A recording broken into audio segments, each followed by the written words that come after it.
നമസ്കാരം. ജ്യോതിർഗമയ എന്ന ഈ പരിപാടിയിലേക്ക് എല്ലാ മാന്യപ്രേക്ഷകർക്കും സ്വാഗതം.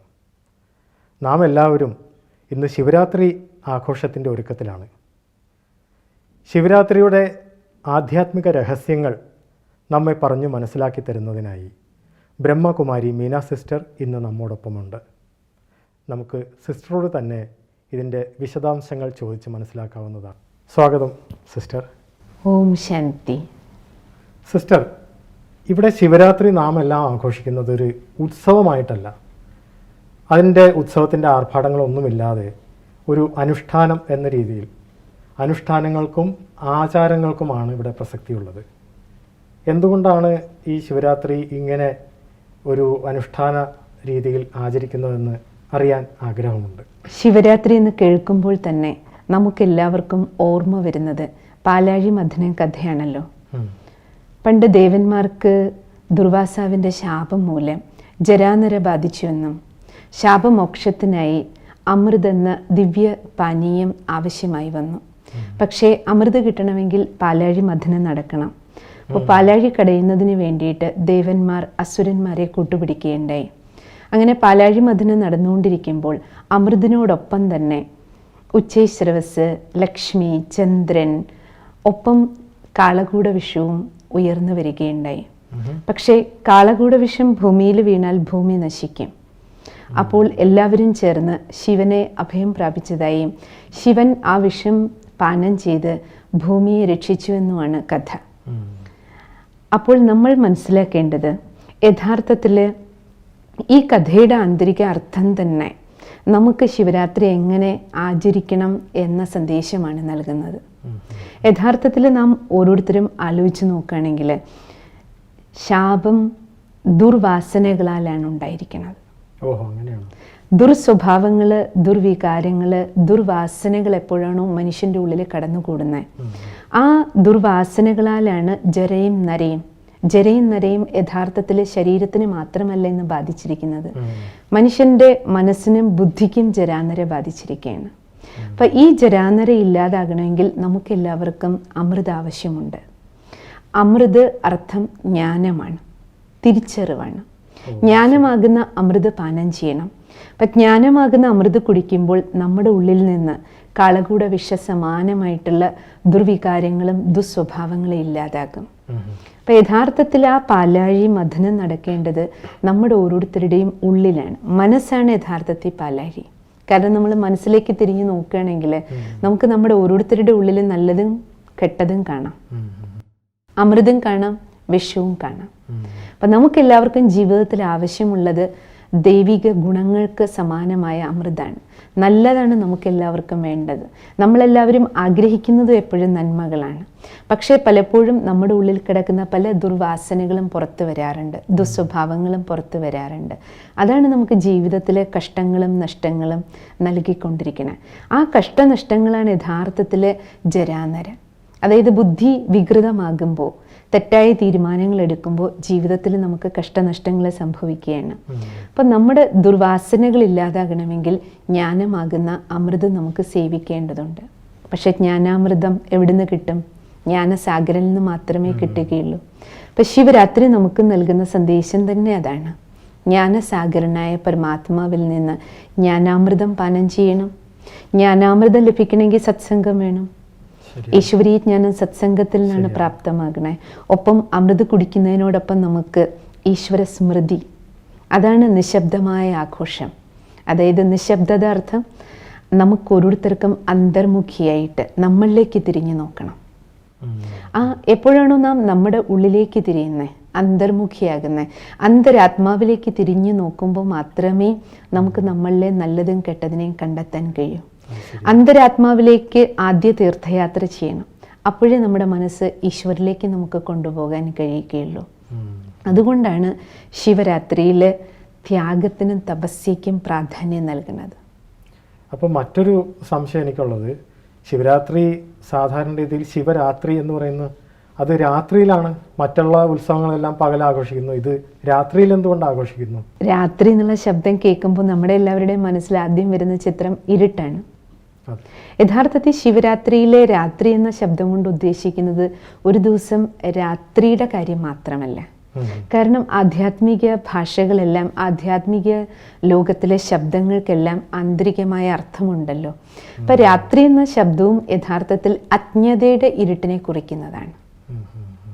അല്ലെങ്കിൽ തന്നെ നോക്കൂ, ഇപ്പൊ നമ്മൾ സ്ഥൂലമായിട്ടുള്ള രാത്രി സാധാരണ രീതി ഇപ്പം നമ്മളിവിടെ രാത്രി, ഇന്ത്യയിൽ നമുക്കിവിടെ രാത്രിയാണെങ്കിൽ അമേരിക്കയിൽ ആ സമയത്ത് പകലാണല്ലോ. അപ്പൊ ഭൂമി മുഴുവൻ ഇരുട്ടിലേക്ക് പോകുന്ന ഒരു സമയം ഇല്ലല്ലോ. അപ്പൊ അതിൽ നിന്ന് തന്നെ നമ്മൾ മനസ്സിലാക്കേണ്ടത് എന്താണ്? യഥാർത്ഥത്തിൽ ആ രാത്രി എന്ന ശബ്ദം കൊണ്ട് ഉദ്ദേശിക്കുന്നത് അജ്ഞതയുടെ ഇരുട്ടാണ്, അറിവില്ലായ്മയുടെ ഇരുട്ടാണ്. അക്രമവും അധർമ്മവും അനീതിയും അജ്ഞതയും എപ്പോഴാണോ നമ്മുടെ ഉള്ളിലേക്ക് നിറയണേ, നമ്മുടെ മനസ്സിൽ നിറയണേ, മനസ്സിരുട്ടിലേക്ക് പോകുന്നത്, നമ്മുടെ ബുദ്ധി ഇരുട്ടിൽ തപ്പി തടയാൻ തുടങ്ങുന്നത്, അപ്പോഴാണ് നമ്മൾ തെറ്റുകൾ ചെയ്യുന്നത്. സാധാരണ രീതിയിൽ എങ്ങനെയാണല്ലോ, തെറ്റുകൾ ചെയ്യാൻ വേണ്ടി എല്ലാവരും പൊതുവെ ഇരുട്ടിന്റെ മറയിലാണ് ചെയ്യുക. അതേ ഇരുട്ട് ഇന്ന് നമ്മുടെ ഉള്ളിലും ബാധിച്ചു കഴിഞ്ഞു. ആ ഇരുട്ടിൽ നിന്ന് നമ്മളെ വെളിച്ചത്തിലേക്ക് കൊണ്ടുവരിക, അറിവില്ലായ്മയുടെ ഇരുട്ടിൽ നിന്ന് നമ്മളെ തിരിച്ചറിവിന്റെ വെളിച്ചത്തിലേക്ക് കൊണ്ടുവരിക. തമസോമ ജ്യോതിർഗമയ. അപ്പോൾ ഇരുട്ട് പോകാൻ വെളിച്ചം വേണം. അപ്പം അതേപോലെ അജ്ഞതയുടെ ഇരുട്ട് നീങ്ങാൻ അറിവിൻ്റെ വെളിച്ചം വേണം. അപ്പം അറിവിൻ്റെ വെളിച്ചം നൽകാൻ ആർക്കേ കഴിയൂ? അറിവിൻ്റെ കടൽ, അറിവിൻ്റെ സൂര്യൻ സ്വയം പരമാത്മാവാണ്. അതുകൊണ്ടാണ് ശിവരാത്രി. ശിവൻ അർത്ഥം സർവമംഗളകാരി. ഈ മുഴുവൻ വിശ്വത്തിന് നന്മ ചെയ്യുന്ന ആള്, മുഴുവൻ വിശ്വത്തിന് മംഗളം ചെയ്യുന്ന ഈശ്വരൻ ഈ ഭൂമിയിലേക്ക് വരുന്നത്, പരമാത്മാവിൻ്റെ കർത്തവ്യം ഈ ഭൂമിയിൽ നടക്കുന്നത്. അതായത് പരമാത്മാവിൻ്റെ കർത്തവ്യാർത്ഥം ഇരുട്ടിൽ നമ്മളെ വെളിച്ചത്തിലേക്ക് കൊണ്ടുപോകുന്നത്.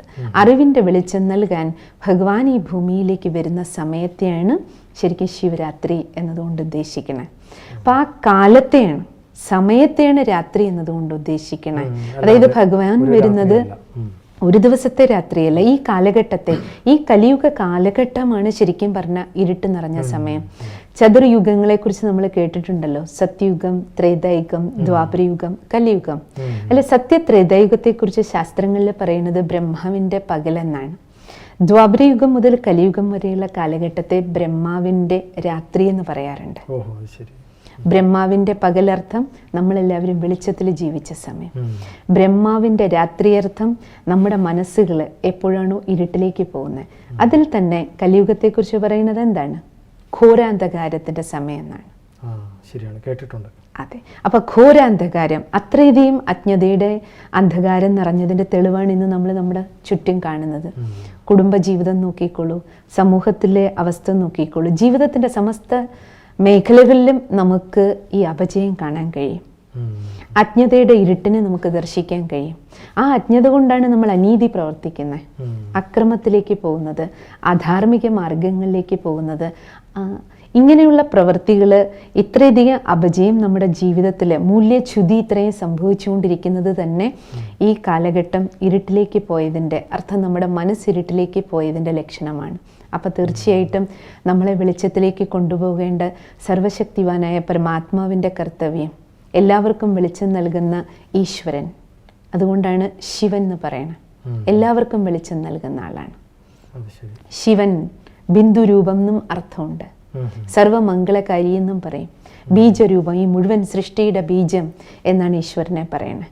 അപ്പോൾ സർവാത്മാക്കളുടെയും പിതാവായ പരമാത്മാവ് വന്നിട്ട് നമ്മളെ വെളിച്ചത്തിലേക്ക് നയിക്കുന്ന സമയമാണിത്. അതിനിടയ്ക്ക് ഒരു സംശയം ചോദിച്ചോട്ടെ. സാധാരണ രീതിയിൽ ഈ ശിവരാത്രിയിലെ അനുഷ്ഠാനങ്ങൾ ഉണ്ടല്ലോ, അതിൻ്റെ മുഖ്യ പൊരുൾ എന്താണ്? ശിവരാത്രി എന്ന് പറയുമ്പോൾ തന്നെ നമ്മൾ ആദ്യം ജാഗരണത്തിനാണല്ലോ പ്രാധാന്യം. ജാഗരണം, ഉപവാസം, വ്രതം. ഈ മുഖ്യമായ 3 നിശബ്ദമായ അനുഷ്ഠാനങ്ങളാണ് നമ്മൾ എല്ലാവരും ആചരിക്കാറുള്ളത്. ജാഗരണം അർത്ഥം ഉണർന്നിരിക്കുക. നമ്മളെല്ലാവരും സാധാരണ ശിവരാത്രി ദിവസം രാത്രിയിൽ ഉണർന്നിരിക്കാറുണ്ടോ? ഉണർന്നിരിക്കാർത്ഥം ഉറക്കമൊഴിച്ചിരിക്കാറുണ്ട്. യഥാർത്ഥത്തിൽ ജാഗരണം എന്നുള്ള വാക്കിൻ്റെ അർത്ഥം ഉറക്കമുണർന്നിരിക്കുക എന്നുള്ള അർത്ഥം മാത്രമല്ല, മറിച്ച് ഉണർന്നിരിക്കുക. ഉണർന്നിരിക്കുക അർത്ഥം ജാഗ്രത അവസ്ഥയിലിരിക്കുക. അപ്പൊ ചില സമയത്ത് നമ്മൾ അബ്സെന്റ് മൈൻഡഡ് ആയിട്ടിരിക്കുകയാണെങ്കിൽ എന്താ ഉറങ്ങാണോ ചോദിക്കും നമ്മൾ. അതിന്റെ അർത്ഥം ആ സമയത്ത് നമ്മൾ ഉറങ്ങുകയല്ല, ആള് വേറെ സ്ഥലത്ത് അവയർനെസ് നമുക്കുണ്ടാവില്ല. അപ്പൊ ശരിക്കും ജാഗരണം എന്നതുകൊണ്ട് ഉദ്ദേശിക്കുന്നത് അവയർനെസ് ആണ്, അവബോധമാണ്. ഏത് അവബോധം? നമ്മുടെ അകക്കണ്ണ് തുറക്കണം, ആന്തരിക നേത്രം തുറക്കണം, മൂന്നാം കണ്ണ് നമ്മുടെ തുറന്നിരിക്കണം. അതാണ് ജാഗരണം. അർത്ഥം നമ്മൾ ഈ കാണുന്ന നശ്വരമായ ദേഹം മാത്രമല്ല, ഈ ശരീരത്തിനുള്ളിൽ ആത്മാവെന്ന് പറയുന്ന ചൈതന്യമുണ്ട്. ആ ചൈതന്യ ശക്തിയാണ് ഞാൻ.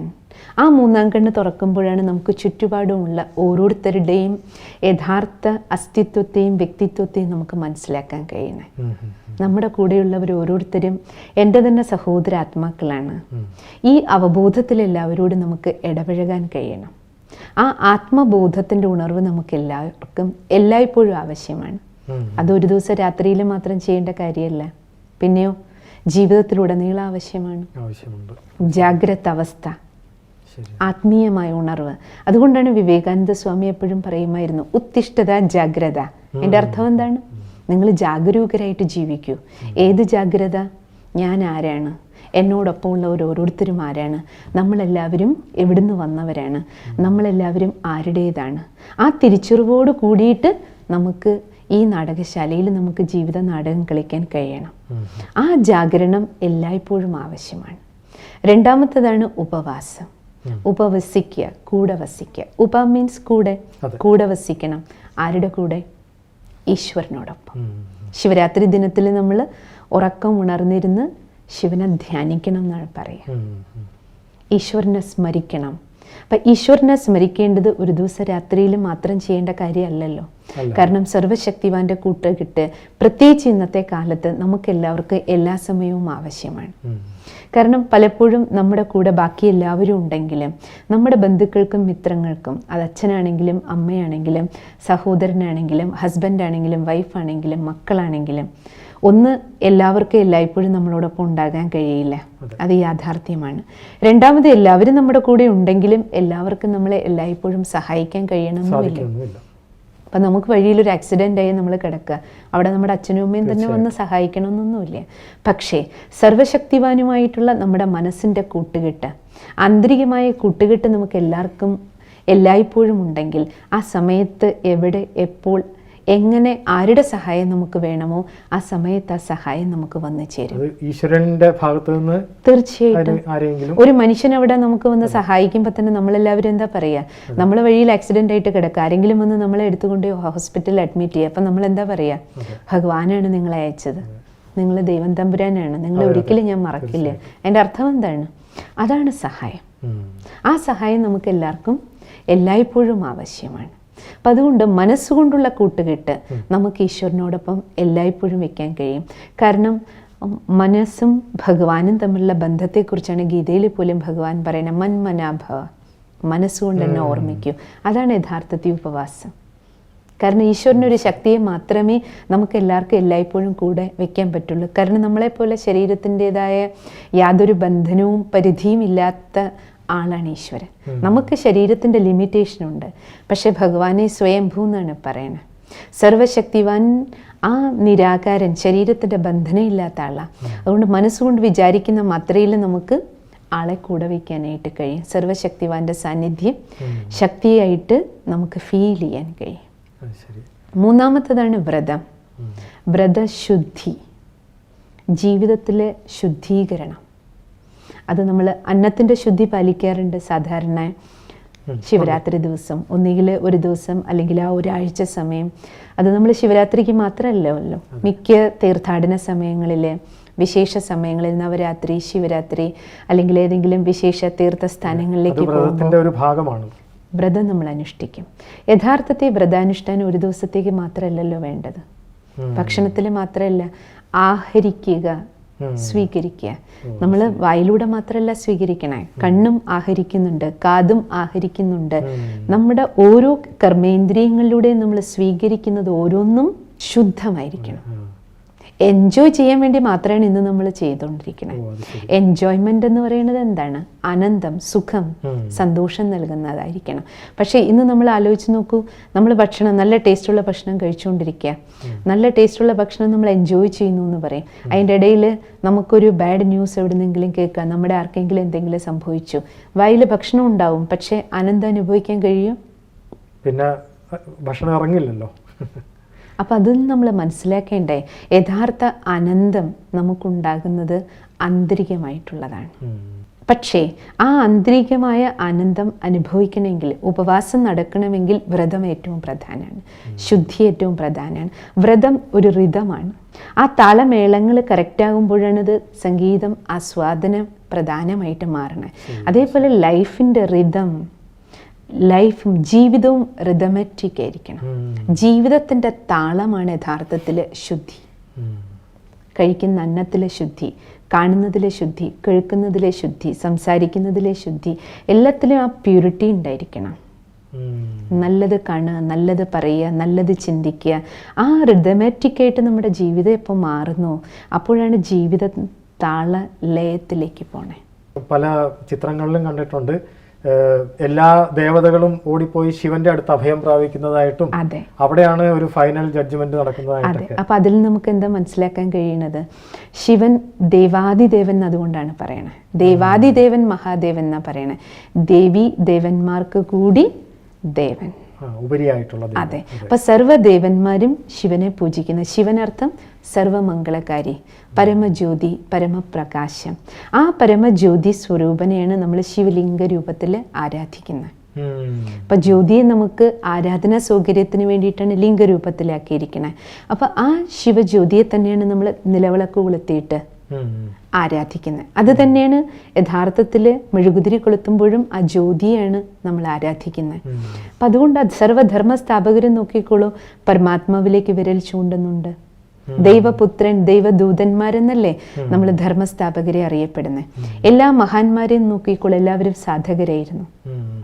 അത് ആര് തന്നെയാണെങ്കിലും, അത് യേശുക്രിസ്തു ആകട്ടെ, വിവേകാനന്ദ സ്വാമി ആകട്ടെ, ശ്രീരാമകൃഷ്ണ പരമഹംസരാകട്ടെ, എല്ലാവരും പരമാത്മാവിനെ ധ്യാനിക്കുന്നത് നമ്മൾ കാണണം.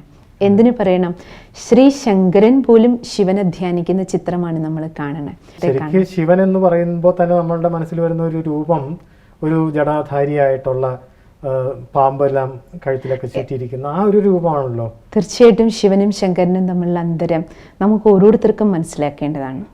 അപ്പോഴാണ് നമ്മുടെ ജീവിതത്തിലെ അനേക ചോദ്യങ്ങൾക്കുള്ള വ്യക്തമായ ഉത്തരം നമുക്ക് കിട്ടുന്നത്.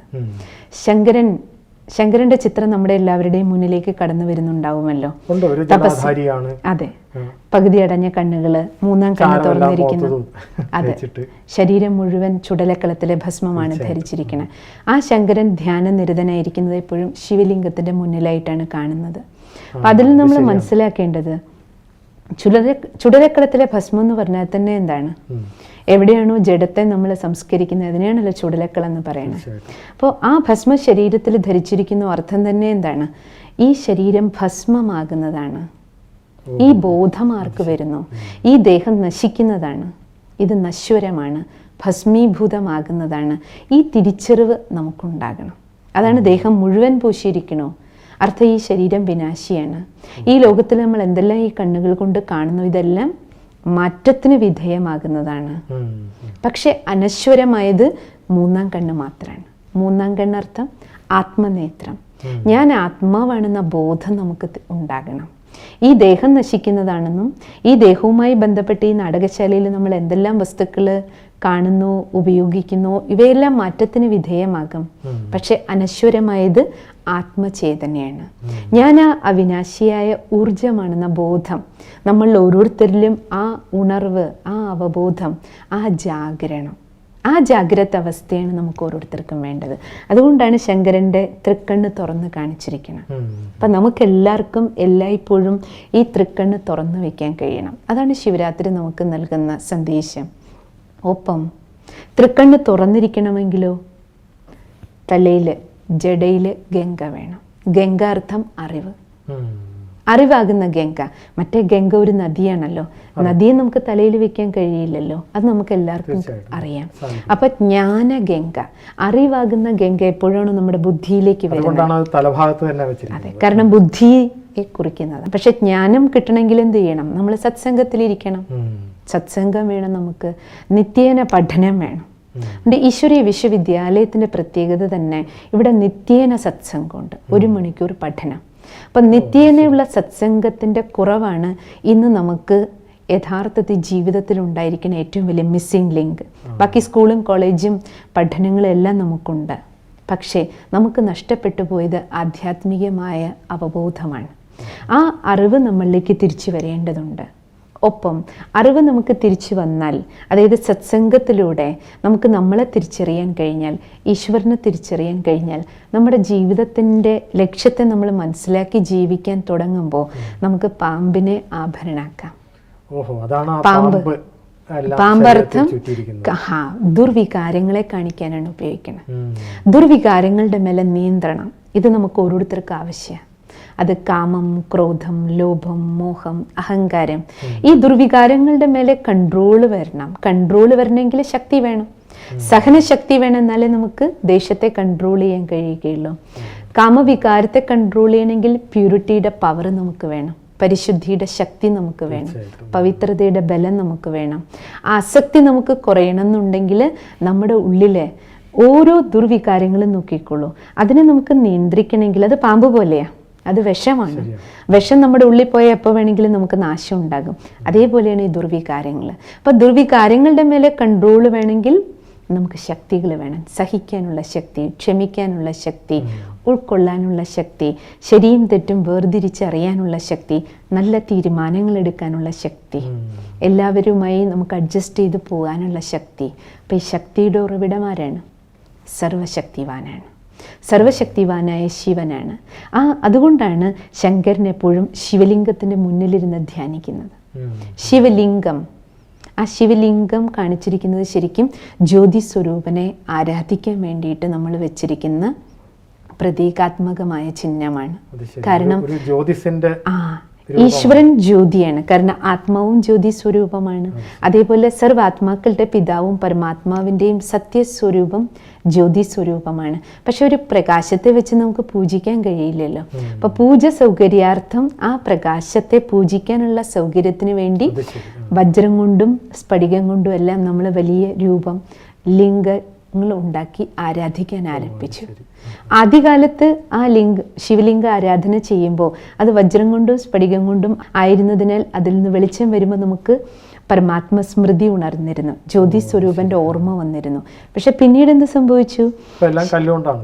എന്തുകൊണ്ടെന്നല്ലേ, വജ്രം കൊണ്ടും സ്ഫടികം കൊണ്ടുള്ള ശിവലിംഗങ്ങളെ കൊള്ളയടിക്കാൻ തുടങ്ങി.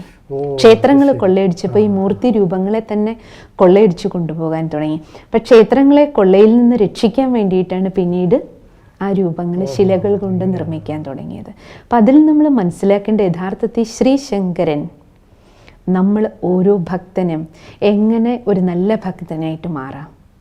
ഈ ശരീരമാണെന്ന ബോധത്തിനുപരി ആത്മബോധം, ജാഗരണമുള്ളവരായിട്ട് മാറി പാമ്പുകളുടെ മേൽ, ദുർവികാരങ്ങളുടെ മേൽ നിയന്ത്രണമുള്ളവരായിട്ട് മാറി ബുദ്ധിയിൽ ജ്ഞാനമാകുന്ന ഗംഗയെ നമ്മുടെ ബുദ്ധിയിൽ സ്വീകരിച്ചുകൊണ്ട് നമ്മുടെ മനസ്സിനെ ഈശ്വരിലേക്ക് ഏകാഗ്രമാക്കി ഈശ്വരീയ ശക്തികളെ പ്രാപ്തമാക്കി ജീവിതത്തിലെ കൺട്രോളിങ് പവറുള്ളവരായിട്ട്, റൂളിംഗ് പവറുള്ളവരായിട്ട് മാറാനാണ് യഥാർത്ഥത്തിൽ ശിവരാത്രി നമ്മളെ സഹായിക്കുന്നത്. ആ സന്ദേശമാണ് ശിവരാത്രിയിൽ നമുക്ക് കിട്ടുന്നത്. അപ്പം ശിവലിംഗം ഭഗവാന്റെ ഓർമ്മയും ശ്രീശങ്കര സ്വരൂപം നമ്മൾ ഒരു ഭക്തനും എങ്ങനെ ശരിയായി ഭക്തി ചെയ്യണം, ശരിയായി ശിവരാത്രി ആഘോഷിക്കണം, ആ സന്ദേശമാണ് നമുക്ക് നൽകുന്നത്. ഇത്രയും നേരം ശിവരാത്രിയെക്കുറിച്ച് വളരെ ഗഹനമായ രീതിയിൽ പറഞ്ഞു തന്നതിന് സിസ്റ്ററോട് നന്ദി. ഓം ശാന്തി. വിശ്വത്തിൻ്റെ മുഴുവൻ നാഥനായ പരമാത്മാവിനെ ഓർമ്മിക്കുവാനും നമ്മെ എല്ലാവരെയും അജ്ഞാന അന്ധകാരത്തിൽ നിന്നും ജ്ഞാനമാകുന്ന പ്രകാശത്തിലേക്ക് നയിക്കുന്ന ആ പരമാത്മാവിൻ്റെ ദിവ്യ കർത്തവ്യത്തെ ഓർമ്മിക്കുവാനും ഈ ശിവരാത്രി നമുക്ക് ഉപയോഗിക്കാം. ശിവരാത്രിയെക്കുറിച്ചുള്ള ജ്ഞാനം ഇവിടെ അവസാനിക്കുന്നില്ല. ഇനിയും അടുത്ത ഭാഗങ്ങളിലേക്ക് നമുക്ക് കാത്തിരിക്കാം. നന്ദി, നമസ്കാരം.